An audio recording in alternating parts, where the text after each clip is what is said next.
Have you ever stopped in the middle of your day? Maybe in the car, maybe in the shower, maybe you were lying awake at 2 a.m. and you asked yourself, is this actually what I want? Or is this just what I thought I was supposed to want? If you have, I promise you are not alone. And if you haven't yet, well, keep listening. It'll probably come up sometime. Because this question has a way of finding all of us, usually also right when we think we have everything figured out. So, today's question is what I consider the foundation of everything else we'll explore this season. And it is, how do I know if this is actually what I want or just what I think I should want? Because here's what I've learned. You can't trust yourself if you don't know which voice is actually yours. You can't build a life that feels like home to you if you're following someone else's blueprint, like I've done many times before. So today we're going to untangle the shoulds from the wants. We're going to talk about where those voices come from. I certainly have them, why they're so hard to distinguish, and what it actually feels like when you start to hear your own voice again. So grab your coffee, take a breath, do whatever you need to do, and let's get into it.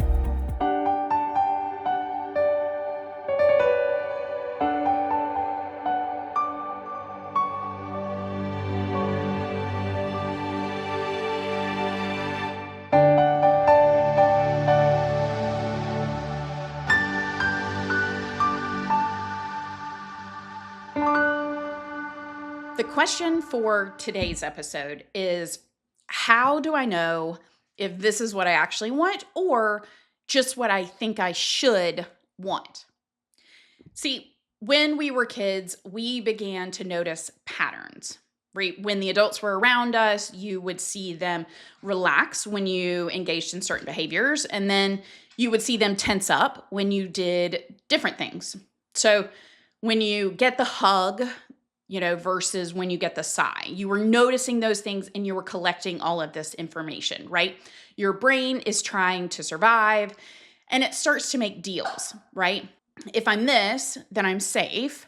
If I'm that, then I'm not, right? And I didn't know I was doing this. And frankly, I'm sure you didn't either. But by the time I was 25, I had built an entire life around those invisible deals. And I really had no idea. See, more of what I mean is that we develop this, computer within ourselves, this operating system that is running in the background. And that operating system is built on all of this data we have collected. And the data is from our experiences in childhood, what our parents taught us, what our teachers taught us, what culture and society taught us was good or bad, would create good results or bad results. And that is the operating system that is telling us which direction to go in, and it has kind of programmed us for a particular future. And psychologists call this conditions of worth. These are the things that are the if-then statements that we have individually developed or absorbed that we believe make us valuable. So if I do this, right, if I get good grades, then I will get a good job. If I graduate from law school, then I will feel successful. So again, here's the thing that no one tells you, though, is that you can achieve every single one of these if-then statements, all of the conditions that supposedly are going to make you valuable, and you can still feel empty at the end of it. Because you were never trying to build your life when you were following these conditions. You were trying to earn coins for a piggy bank that was never really yours, right? One coin in for doing something good, one coin out for doing something that they perceived was bad. And at the end of the day, it was never yours.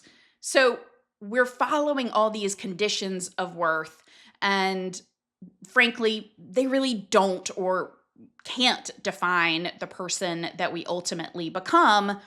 But the thing is, we have to let go of this idea of what we should be first and foremost. So where do the shoulds come from? Like I said, you can absorb them from parents, teachers, school systems. I mean, for me, it looked like obeying what my parents had to say. It looked like doing what I'm told, earning good grades, being someone that I felt like my parents could brag about. And I sincerely thought I can just get through and become a lawyer, and then I would feel accomplished and successful, and then I will know that I am enough.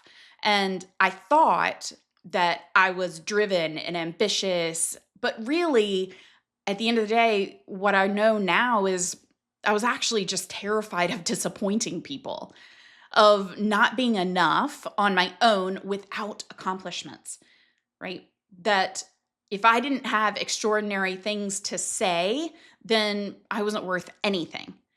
And that's something that was a truth that I had to learn about myself much later in life. And much more likely due to the fact that I ran on this poor operating system for entirely too long. Um, Gosh, the cost of living with those shoulds for me, it probably cost me my 20s. And it's meant that I'm doing this type of work of rewriting the information in my own operating system now in my 40s, which really could have been done much earlier in life. I could have figured out much, much sooner what actually makes me happy if I wasn't always living in the shoulds. And what did being good look like in your own family? In mine, it was definitely living by the old adage of kids are to be seen and not heard, that you were to be quietly achieving, that achievement was merely expected, not to be praised. And it definitely felt like all of those things had to be achieved in order for, right, the love to exist, because that's how you got recognition, right? And without that, most then of the negative feedback came, and that was what I wanted to avoid at all costs. So I thought, again, if I just continued being someone that achieved constantly and always reached the next level of achievement, that I would finally, I don't know, graduate or something into this land of feeling like I was enough. But I never took the time to ask myself, wait, is this what I actually want? I I never even actually thought about that question ever.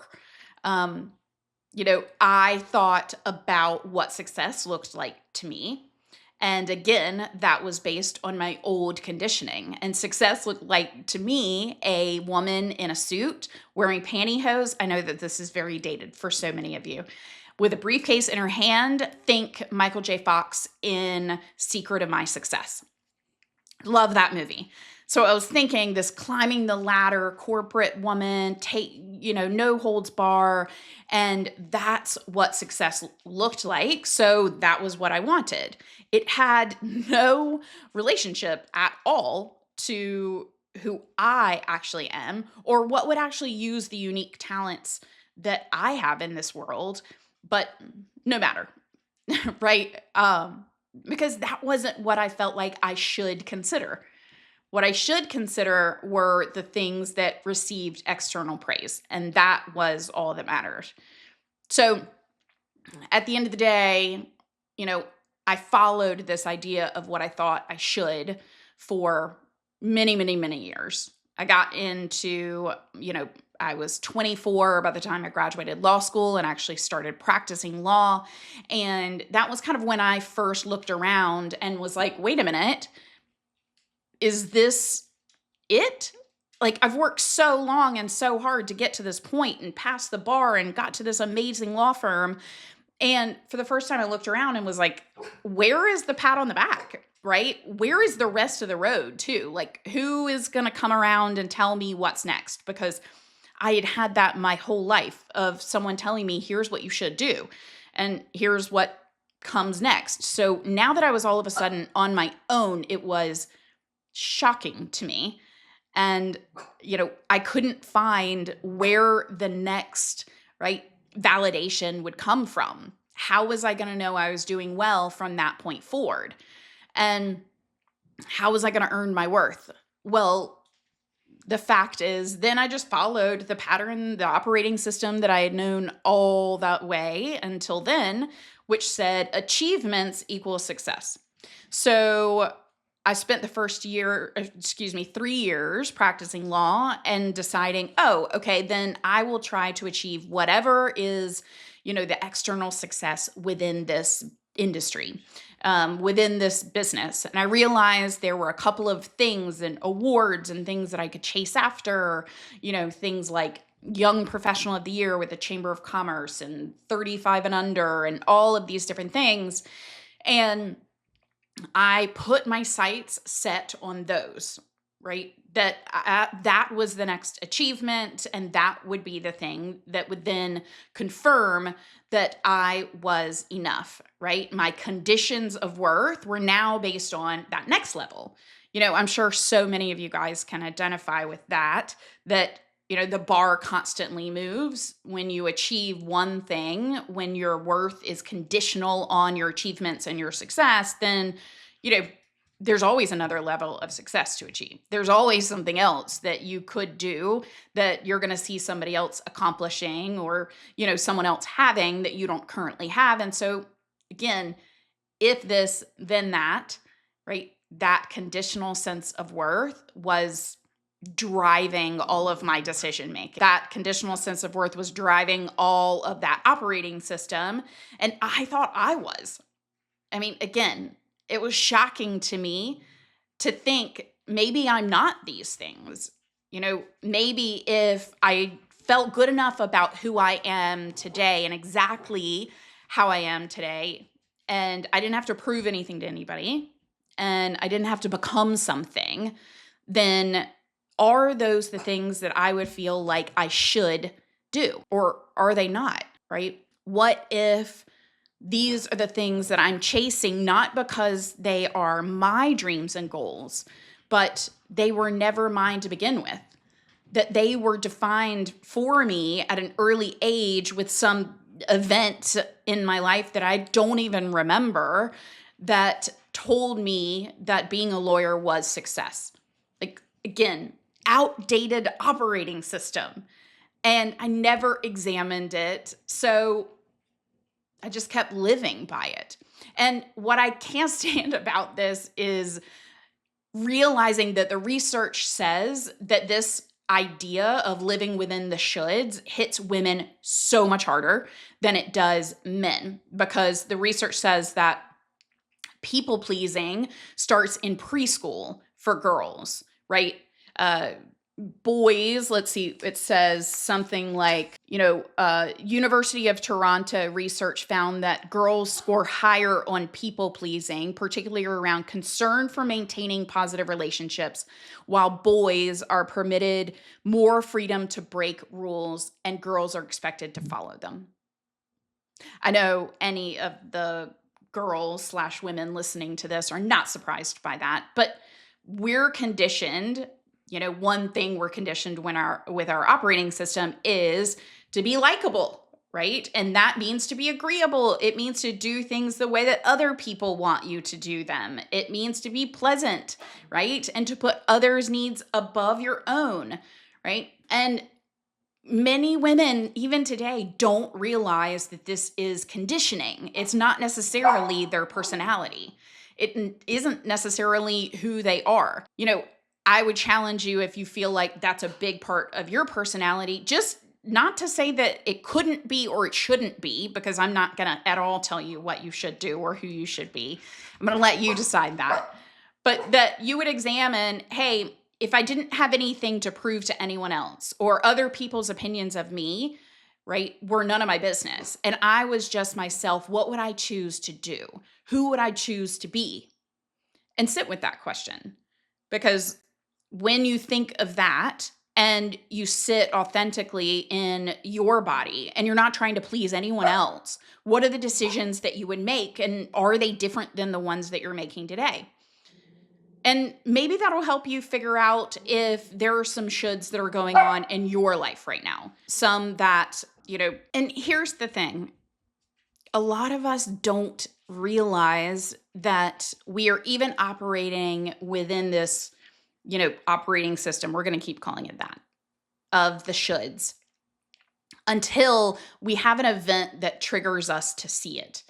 And that's exactly what happened to me is I had an event that felt empty and really kind of jarring. So I wrote about this in my book, Hitting Rock Middle.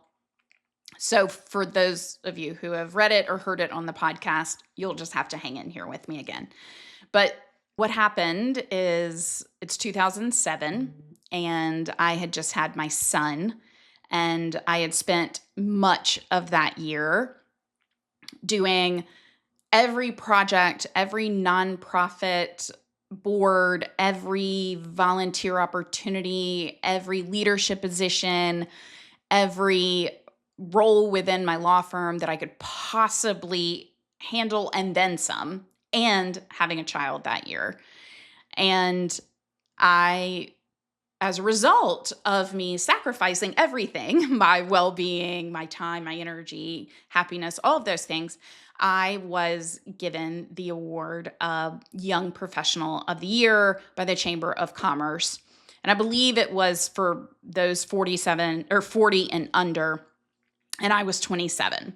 So it felt like this monumental award to receive. 1,000 people in the audience. My family showed up and surprised me. I was shocked to see them. I had no idea that was coming. And I stand up from the table and receive the award. And I am, in tears. And we go out after that with all of my family. And we go to a bar and we're toasting with champagne.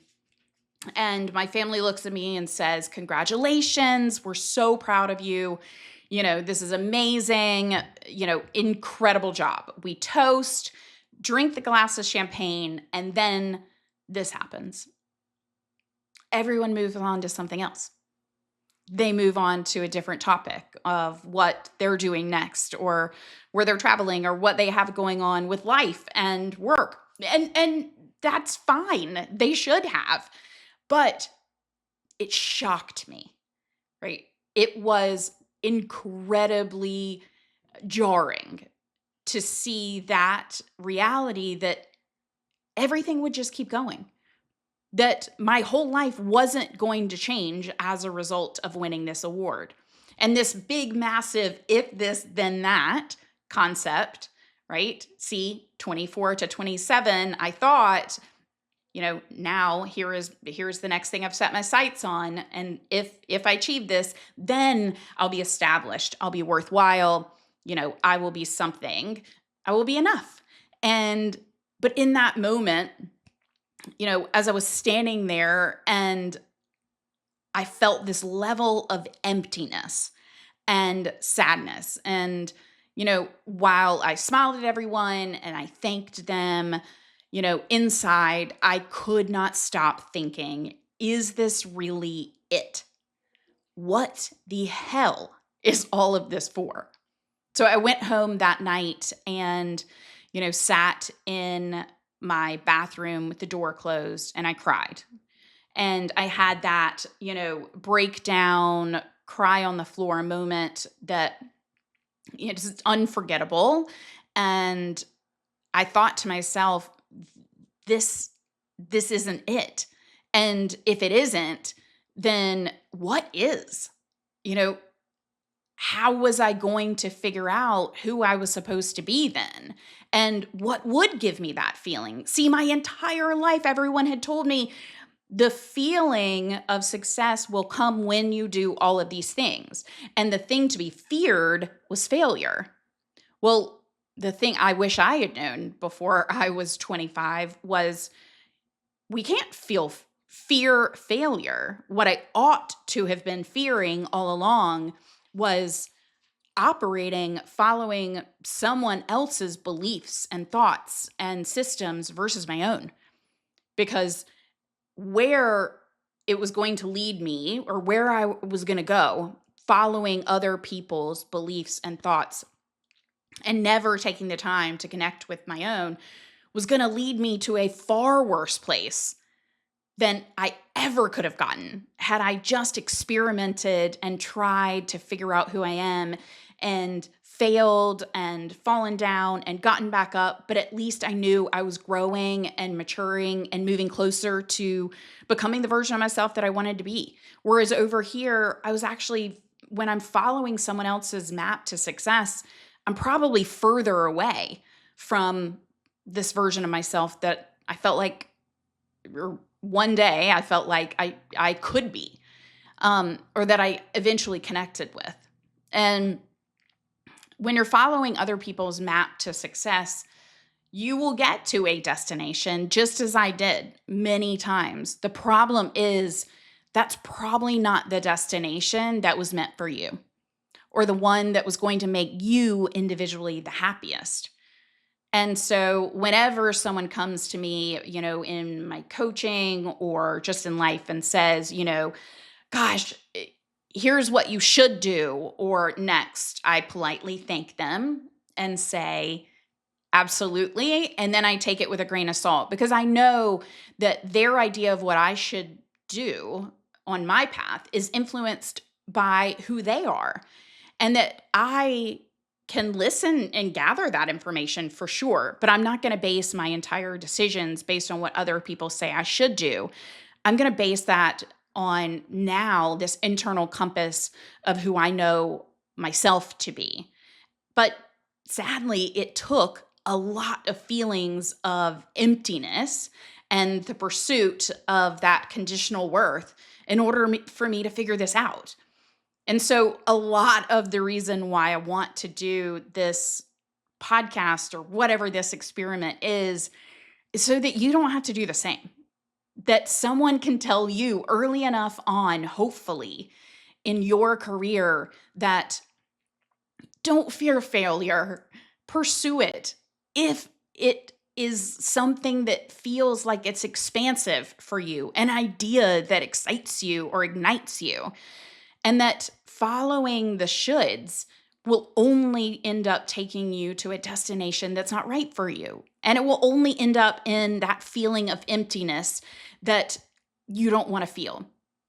And what I realized too is that it just led to my own individual breaking points, right? Of feelings of burnout. I had feelings, senses all the time where I would wake up with a feeling of anxiety on a Sunday night. Like, I can't do it anymore. I can't make myself get out of bed and go to work tomorrow. I cannot physically pull myself together enough, right? I don't know if you've ever had that feeling, but I'm here to say now that's not just part of it. See, that was probably one of the worst things I believed in my operating system was this idea that work was just going to be hard. You were just going to have some really miserable times and you just needed to stick with it because there was like the light at the end of the rainbow. Not true. Not true.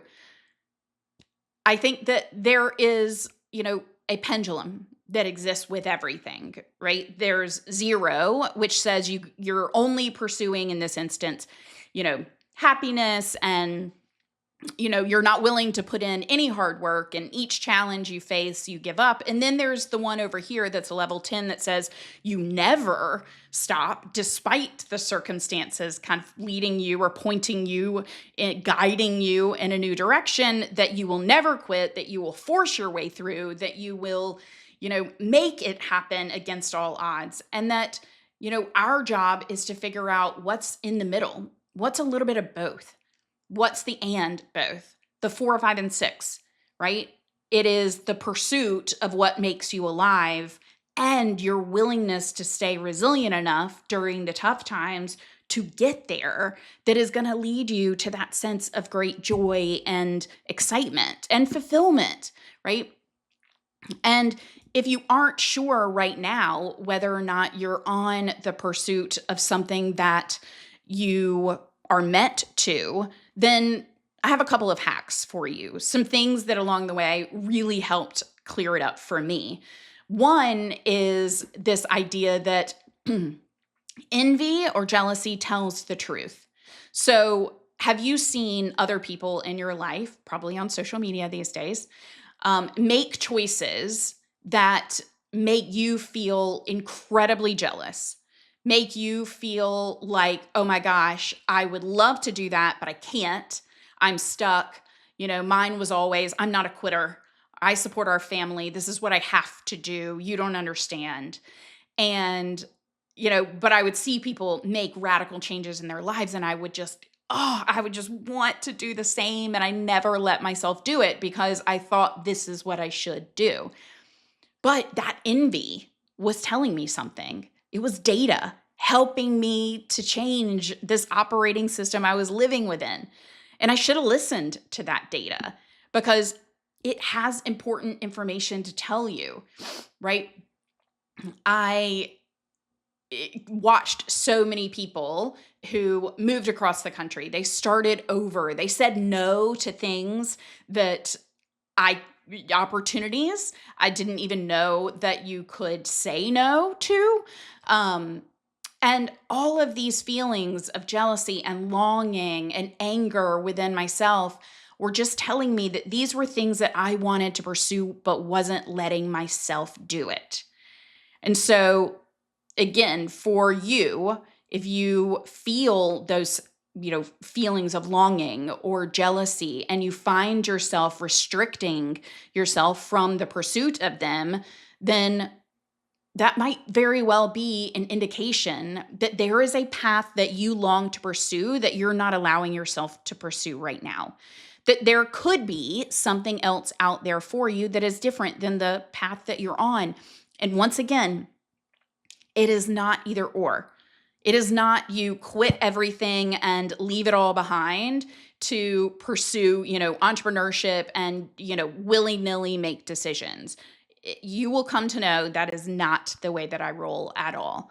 Instead, you can still begin the process of investigating, though, what this longing is, right? What part of what they're doing is creating jealousy for you? What part of the type of life that they're living is it that is making you feel like you are not living within your desires? And then how can you mimic that? How can you create that in your own life and begin to implement those things? Not make a wholesale change, not completely throw away everything that you've worked hard for. No, but begin. Again, use the data and allow it to begin to inform the tiniest step that you take in the direction of the pursuit of what is meant for you. And I'm not telling anyone to be reckless or irresponsible. I just want you to begin to understand that there is a voice that exists within you, right? Call it intuition, call it the knowing, like Glennon Doyle does. There are so many different terms for it. Martha Beck calls it the essential self. Some people call it your soul. Whatever it is, that there are these parts within us that exist. And, I think our job is, as we try to undo some of the operating system that we've adopted that really isn't ours and that we're beginning to question, then our job is to begin to learn how to follow our own intuition. Because I don't know about you, it was built entirely based on external sources. And so I was gathering all this information from other people, right? And so it wasn't my intuition that was telling me things. It was other people's thoughts, feelings, beliefs, and fears. So I realized in order for me to know what I really wanted to do and who I really wanted to become, I had to figure out what's intuition and what's fear, right? I had to be able to separate the two. So let me give you some clear ideas of what fear feels like versus what intuition feels like. So fear feels like pushing, avoiding something, being frenetic, unsettled, like a tight, constricted energy, right? You feel smaller. You feel like you're spiraling. It keeps you up at night. It gives you a million reasons why you shouldn't probably listen to any of the things that I'm saying today because I don't know what I'm talking about. All that's fear. And intuition feels very different. It feels like the sense of being pulled, right? Drawn towards something magnetically, right? It's calm. It's much more quiet, right? It's expansive.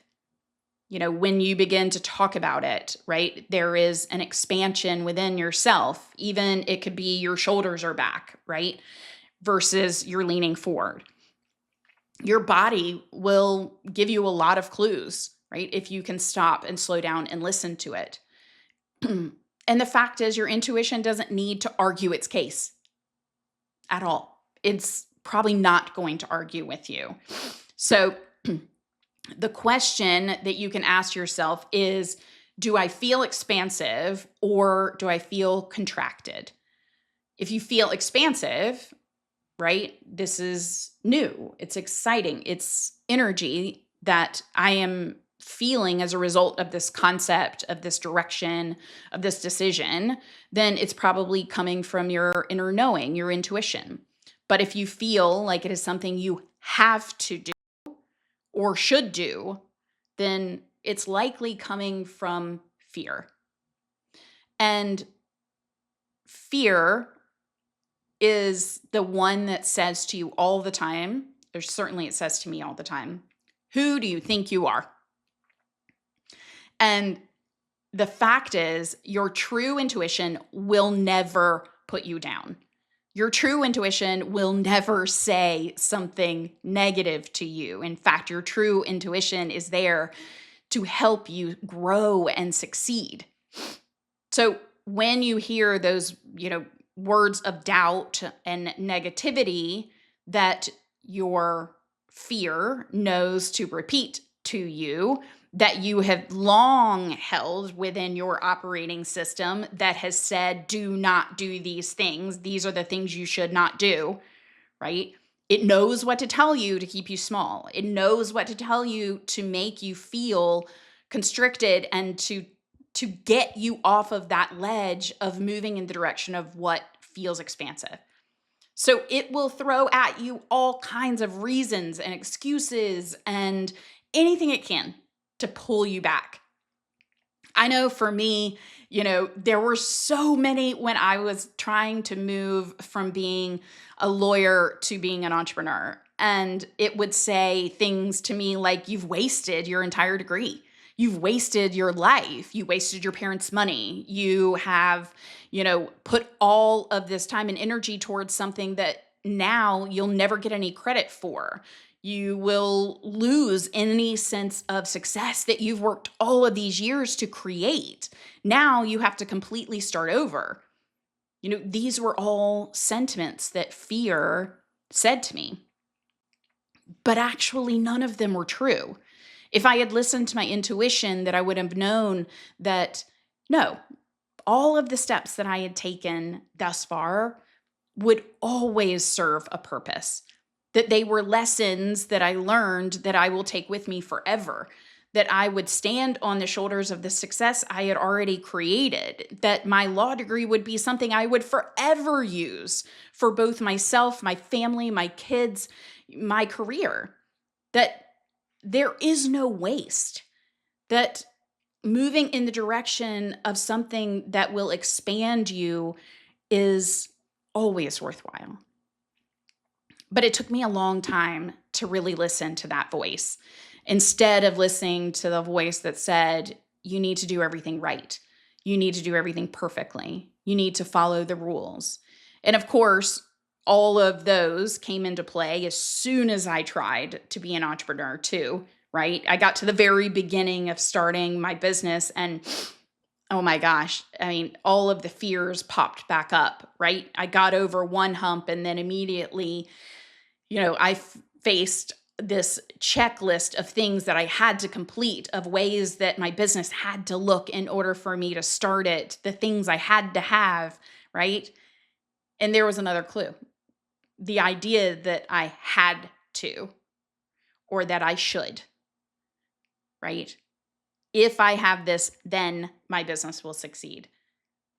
If I had known this even back in my 30s, it would have been far more helpful to me to know that any of these if-then statements are probably just my fear coming up and my old operating system saying, hey, you have to be perfect in order to be loved. You have to do everything right in order to be loved. And my new operating system says, you're loved just the way you are, that you're enough exactly who you are, whether you achieve anything ever again or not. And hopefully you hear that and know that that is true, because it is. You're exactly perfect the way you are. You're good enough exactly where you are. There is nothing left for you to prove to the world. And if that is in fact true, now what do you want to do? If all of that is true, then, who is it that you want to become? Because the cost of living by someone else's blueprint is massive, right? It takes a psychological toll. It makes you exhausted. It gives you chronic stress and anxiety. It erodes your self-esteem the longer that you continue to live out someone else's dreams versus your own, right? I think of it as this, again, this path that you're pulling further and further and further away from. And instead of allowing yourself, right, to get closer to and moving towards it. But the ultimate cost at the end of the day is regret. And still, I think of two things. One, the research that says the number one regret of the dying is that they wish they had had the courage to live a life true to themselves. This is the number one regret. This was what was heard most often, not coincidentally so, by women also. So I wish I had had the courage to live a life true to myself. And I think about that, and I think every day when I'm fearful or when, I try to do things that I feel like I should, that will I regret this? Or will this feel like a courageous choice that is living true to myself? And if I could just do one small thing every day that is more courageous than the last, that is always attempting to live to my true self, I will forever continue moving forward down the path that is meant for me versus further away from it. So the other thing I often think of is, I'll never forget, I was giving a speaking engagement in Miami long ago, and I read this right before I started, and it just absolutely has stuck with me ever since. And it says something along the lines of, I'm probably going to butcher it now, but it's, I never fear failure. The thing I fear the most is meeting the woman that I could have become and never having become her. That is my greatest fear. And to me, that is the cost of continuing to live in the shoulds and following someone else's blueprint to success, right? So I know the feelings that you might be experiencing if you are hearing a lot of this stuff for the first time. If you're thinking, all of this sounds great, I would love to pursue more of my path. I will get to that one day. But right now, I have to do these things. And I think I would just ask you to think about the cost of that. See, when I was in that state, saying those exact same words as I heard things like this, I realize now I was exhausted in a way that sleep could not ever fix, because I wasn't just living my life. I was constantly calculating, how will this look? What will they think? Am I too much? Is this not enough? It's like running a background program on this operating system 24/7, and eventually the whole system crashes.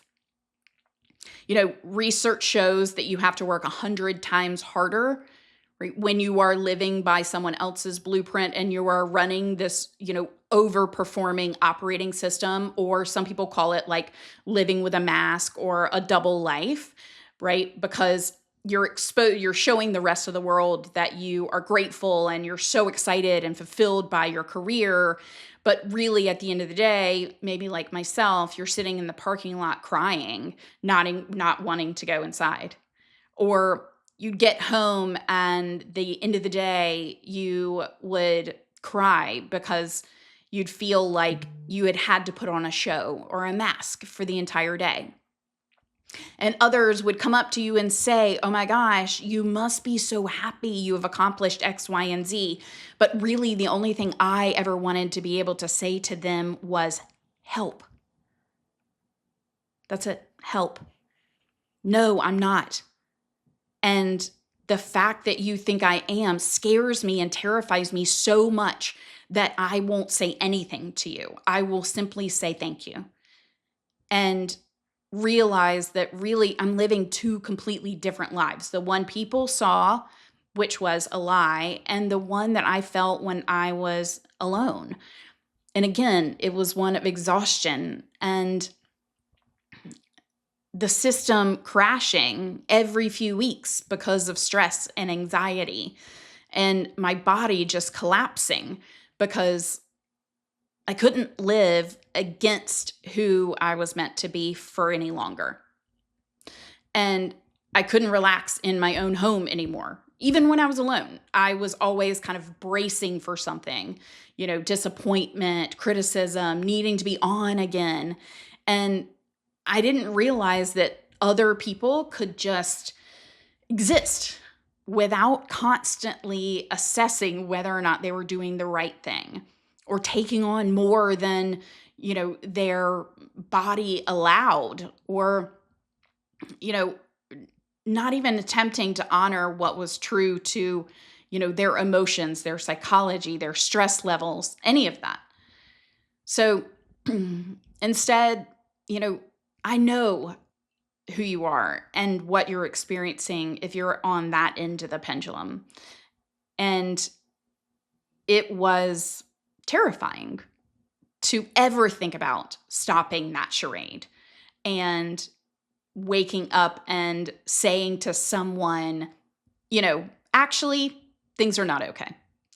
And I realize now that, again, that if I had stopped the charade and been willing to just ask myself a few of these questions, I would have realized that my decision to change course, change careers, change professions, change anything in my life was completely an act of courage and not one of failure. See, I thought me leaving my practice of law was me failing because I didn't love it. It wasn't failure, it was growth. I thought that leaving a sales company where I did really well and performed, over and over again was failure. It wasn't. It was growth. It was an opportunity for me to begin to become closer to the version of who I wanted to be and stop feeling like I was a fraud, or stop having resentment and frustrations and bitterness for the life that I had created, and stop worrying about whether or not I was going to have regret, right, at the end of this life. So, I know that the shoulds feel overwhelming and like it is the only way. But I hope that some of this discussion today has helped you realize that, there is a voice within you that is authentically yours. And it may be quiet right now, and it may be something that you haven't listened to, and that's okay. I certainly hadn't listened to mine. But you have the opportunity now to realize that this is a turning point, or it can be. It can be an opportunity for you to decide who you are and who you want to become. and begin to trust your voice again and follow intuition instead of fear and no longer follow the shoulds and the have tos, but ask yourself, who is it I want to become in this one wild and crazy life that I get on this earth? Who is that I want to be? And then you can trust yourself, right? Your intuition to lead you closer to becoming that version of yourself, because that dream would not be within you if it weren't meant for you. And the only thing stopping you from pursuing it is you. So I hope that this is just a starting place, right? Of you realizing that you can't define success until you know what you actually value, and that you can't stop playing small until you know what you're hiding from, the fears that you're hiding from, the lies that you've been telling yourself that aren't in fact true. You can't make the scary decision until you can hear your own intuition, your own voice, what that voice says that you want to become. This isn't about blowing up your life. It's just about getting curious and asking, is this mine, or did I inherit it? Is this mine, or is this just an outdated operating system? Why are we asking this question instead of something else? Aristotle said, knowing yourself is the beginning of all wisdom. So it's first because self-awareness is the foundation of everything else that we do. You can't make authentic decisions about your career, money, relationships, purpose if you don't know what you actually want. And so I can't tell you the number of times that I've talked to entrepreneurs or even friends and said, what is it that you're actually creating? What is it that you want? And they can answer. Majority of the time, they can tell me exactly what they don't want. I know I don't want this. I don't want that. I don't want this to happen. Okay, great. But what is it that you do want?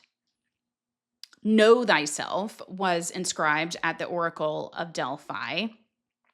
And, there are just so many different pieces of research and history based on this idea of self-awareness. The philosopher Eric Hoffer says, to become different from who we are, we must have some awareness of what we are. So I love the idea that this is the beginning of everything, is the foundation of this level of self-awareness. And frankly, only 10 to 15% of people are actually ever self-aware. They ever slow down and look at their own operating system and question it and say, are these actually my beliefs? Where did they come from? And are they the things that I want to be? And if they're not, who is it that I want to be? And how can I start to pursue that version of myself instead? What's the level of courage, and what are the activities that I would need to begin to do? Just asking the question will get you started. So knowing yourself is the beginning of everything else that you want to have in life. And I think that it's the beginning of becoming the best version of yourself too. So I invite you this week to spend a little time noticing the word should, paying attention to how often it comes up in your life. And here's what I want you to take away from today. The shoulds aren't your fault. They were planted before we were old enough to even question them. But now you get to decide which ones you keep and which ones were never yours to carry in the first place. And here's the thing. This isn't about rejecting everything that you've built. It's not about blowing up that life. It's about asking those key questions and staying curious. Is this my blueprint, or is this someone else's? Did I make these choices, or have I ever questioned them? Because when you can tell the difference between your voice and everyone else's, that's when everything changes. That's when the decisions become clear finally, and that's when the path starts to feel like your path and not someone else's. So here's my invitation for you this week. Pay attention to that word should. Every time you catch yourself saying, I should do this, or I should want that, pause. Get curious. Ask yourself, whose voice is that really? You don't have to answer. You don't have to know. You just need to start noticing.